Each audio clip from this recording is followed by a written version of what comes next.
আরে কি ব্যাপার, মাংসের থেকে এভাবে গন্ধ আসতেছে কেন? এমন একটা গন্ধ আসতেছে মনে হয় যে মরা মুরগি রান্না করছে। এই পিসটা মনে হয় বড় আছে, এটাই উঠাই দেয়।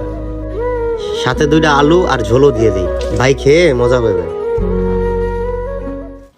জীবন ভাই, কি অবস্থা, কেমন আছেন? এই তো আলহামদুলিল্লাহ। আপনি কেমন আছেন ভাই?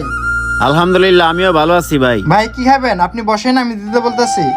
ভাই তাহলে এক কাজ করেন, আমাকে একটা মুরগি দিয়ে ভাত দিতে বলেন। ঠিক আছে ভাই, আপনি গিয়ে বসেন, আমি দিতে বলতেছি। আচ্ছা ঠিক আছে ভাই। এই মুন্না, ভাইকে একটা মুরগি দিয়ে ভাত দাও তো। ঠিক আছে ভাই, দিতেছি।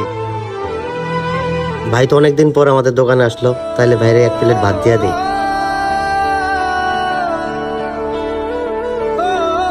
ভালো দেখে 2 পিস মুরগির মাংস দেই। এই পিসটা মনে হয় বড় আছে, এটাই উঠাই দেই। সাথে 2টা আলু আর ঝোলও দিয়ে দেই, ভাই খেয়ে মজা পাবে।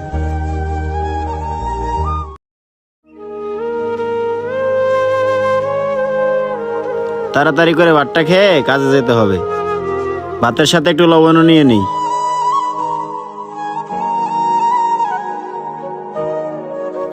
আরে কি ব্যাপার, মাংসের থেকে এভাবে গন্ধ আসতেছে কেন? এমন একটা গন্ধ আসতেছে মনে হয় যে মরা মুরগি রান্না করছে। এখন কিছু বলবো নাকি? না, চিল্লাচিল্লি করা যাবে না, কারণ দোকানে অনেক কাস্টমার আছে। না, এ তরকারি খাওয়া যাবে না। আসছিলাম কত আশা করে মুরগি দিয়ে ভাত খাবো, কিন্তু মুডটাই নষ্ট হয়ে গেল।